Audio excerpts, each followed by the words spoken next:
खुलुमबाय आं सिबिरानि ब्रह्म गोजोन फुंबिलिनि बयनिसिमबो गाहाम हामलायनायखौ जासिहरनाय थाबाय नोंथांमोननि थाखाय आं माखासे खौरां लानानै फैबावबाय अन्नानै भिडिअखौ जोबजासिम नायलांदो थांनाय 5 जुन 2022 मायथाइयाव चिरां जिल्लानि आमगुरि पुलिस थानानि सिङाव थानाय आमथेका गामिनि अनिल इसवारी बिथांखौ दुथांफोरा गुलि गावनानै जोखोम खालामदोंमोन। बे जाथायनि दायनिगिरिखौ चिरां पुलिसआ हमबाय। बे खौरांखौ आसाम पुलिसआ गांसे खौरां बिबुंसारनि गेजेरजों फोसावदों।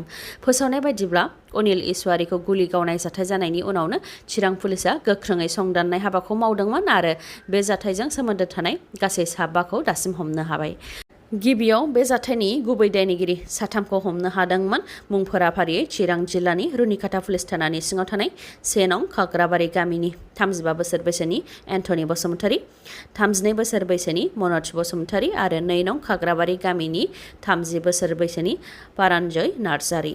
बेसोर साथामखौ हमखांनायनि उनाव बे जाथायाव सोर सोरनि आखाइ दंबावो बेनि सायाव संदानबाय थानायनि गेजेरावनो सानै दायनिगिरिया पुलिसनि सेराव आखाइ दैखांफैदों। मुङा फारियै चिरां जिल्लानिनो रुनिकाटा पुलिस थानानि सिङाव थानाय 2 नं सालबारि गामिनि 60 बोसोर बैसोनि उदय नार्जारी आरो 37 बोसोर बैसोनि चन्दन बरगयारी।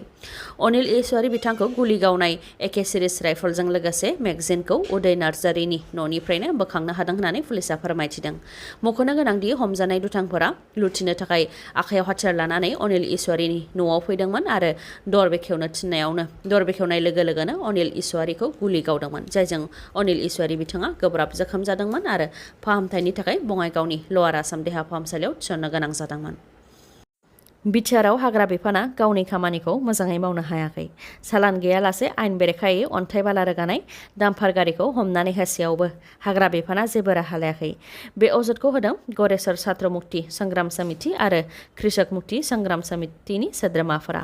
गरेस्वरनि बायहाथा सारियालि नाग्रिजुलि रामगाव लामायाव तामुलपुर रेन्जनि सिङाव थानाय गरेस्वर हाग्रा बिफाना खालामबाय थानाय बेले बेजेखौ लानानै छात्र मुक्ति संग्राम समिति आरो कृषक मुक्ति संग्राम समितिनि सोद्रोमाफोरा खौरांगिरिजों लोगोसे जयैनो थांदोंमोन, जेराव सालान थाखानाय डाम्पारफोरनिफ्राय 300 राङै लादों, नाथाय सालान गैयालासे आयेन बेरेखायै अन्थाइ बाला लाबोनाय डाम्पारफोरनि हेंथायै जेबो राहा लायाखै।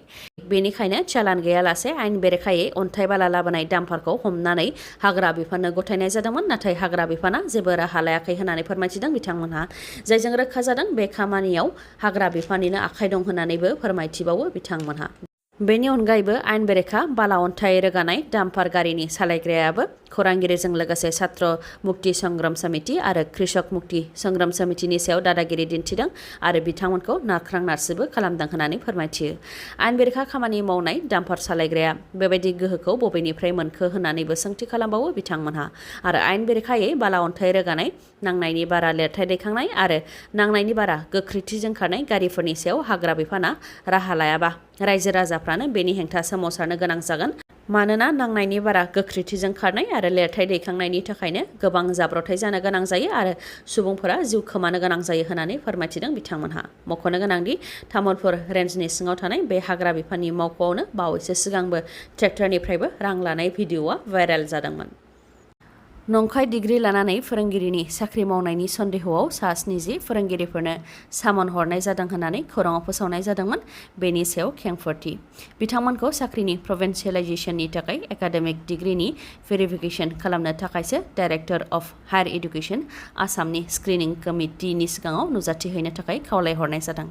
आसामनि गोदानै प्रभिन्सियेलाइज जानाय कलेजफोराव मावबाय थानाय बे सा 70 फोरोंगिरिफोरखौ दिनै अरिजिनेल डकुमेन्टजों लोगोसे फट'स्टेट कपिफोरखौ लानानै नुजाथि हैनो थाखाय डाइरेक्टर अफ हायर एडुकेसन आसामनिफ्राय अर्डार फोसावदों।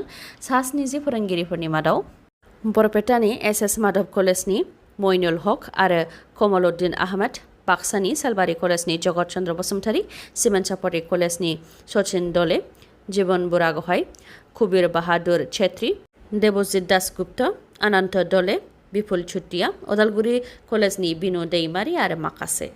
मख'नो गोनांदि आसामनि सोलोंथाइ बिफानाव जायफोर नंखाय सार्टिफिकेट लानानै फोरोंगिरिनि साख्रि मावगासिनो दं एबा साख्रि मावनो नाजादों बेफोरखौ बन्द खालामनो थाखायनो आसाम सरकारा राहा लागासिनो दं होननानै फोरमायथिदों डक्टर रोनोज पेगु बिथाङा। लोगोसे फोरमायथिबावदोंदि सिगांनि समफोराव जेरैबायदि नंखाय बिएड आरो डिएलएडनि सार्टिफिकेट लानानै फोरोंगिरिनि साख्रि मावदों बेबायदि जाहाथे जानो मोनबावा, बेनिखायनो PhD डिग्रियानो जायाथों मानो एबा जायखिजाया डिग्रियानो जायाथों मानो नायबिजिरनाया जागोन आरो नायबिजिरनायाव नंखाय मोनोबा आयेननि राहा लानाय जागोन होननानैबो फोरमायथिदों डक्टर रनज पेगुआ। एक्सिडेन्टै ग्रेनेड बेफ्रुनायजों सानै आर्मि अफिसारनि जिउ खहा। बे जाथाया जम्मु एन्ड काश्मीरनि पुन्छ जिल्लानि सिङाव थानाय मेन्धार सेक्टरनि लाइन अफ कन्ट्रलाव डिउटि मावबाय थानाय समावनो जादों।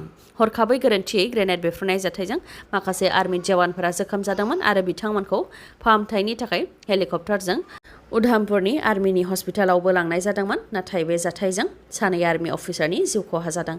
मुङा फारियै आर्मि केप्टेन आनन्द, बिथाङा बिहारनि थागिबि, आरो नायब सुबेदार भगवान सिंह इउपिनि थागिबि। फिन हमजादों सासे मुस्लिम हौवाजों लोगोसे सानै हिन्जावफोर। चिरां जिल्लानि सामाद आली मुंनि सुबुङा क'क्राझार जिल्लानि सानै सिख्लाफोरखौ लांखारनायनि दायाव रायजो राजाफोरजों हमजादों। हमजानाय सामाद आलीया चिरां जिल्ला बरतलानि थागिबि। मोनानि समाव गंसे गारिनि सिङावनो हमनो हादों बर' सिख्लाजों लोगोसे सामाद आलीखौ आरो उनाव क'क्राझार पुलिसनो गथायनानै हरनाय जादों।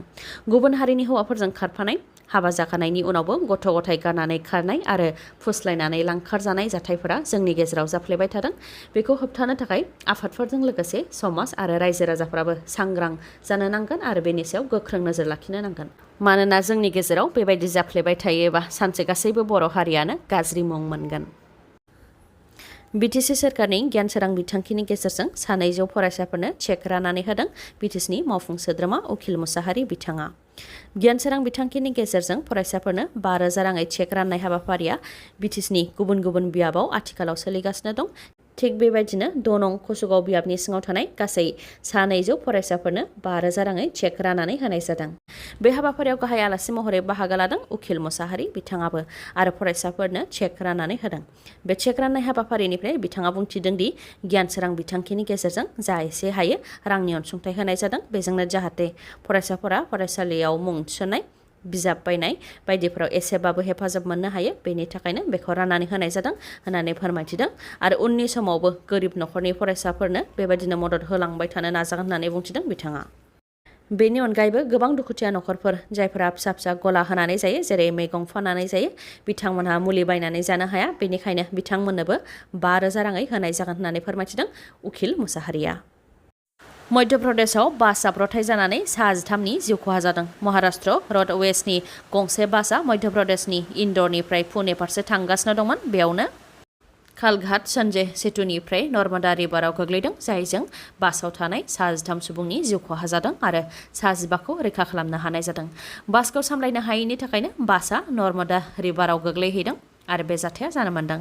जाथायनि सायाव प्राइम मिनिस्टार नरेन्द्र मदि बिथाङाबो गोथौ दुखु मोननाय फोरमायथिदों आरो थैनाय न'खरनो 2 लाख राङै होनो थाखाय आरो जोखोम जानायफोरनो 50,000 राङै होनो थाखाय प्राइम मिनिस्टार अफिसनिफ्राय फोसावदों। दिनैनि भिडिअ'आ एसेनोसै। गाबोन आरो गोदान भिडिअ'जों लोगो मोनफिनबावगोन। नोंथाङा दासिमबो आंनि चेनेलखौ साबस्क्राइब खालामाखैबा अन्नानै साबस्क्राइब खालामदो, लोगोसे लाइक, कमेन्ट आरो शेयार खालामनो दाबाव। गोजोन्थों।